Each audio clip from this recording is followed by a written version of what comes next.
it's been important for me to learn everything I can about working with trauma so that no matter what I do, you know, everybody we work with has had trauma. I mean, Hmm. look at the statistics. Everybody. 1 in 4 is a trauma survivor. We get those at a very different edge of the bell curve who are coming in, they're already in pain, they're already in distress.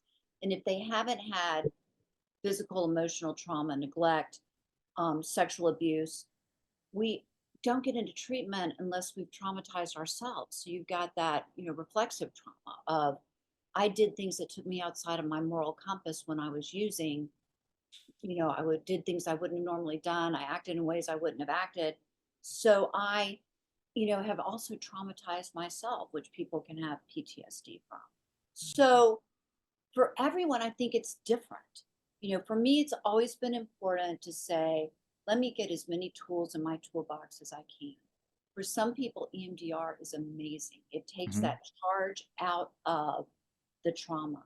For others, it's more difficult for them to talk about it. So maybe somatic therapy may be more helpful. For others, they're very in touch with how they've compartmentalized or not in touch with how they've compartmentalized. So on a dissociative continuum, internal family therapy Right. may be Yes. the best way to go.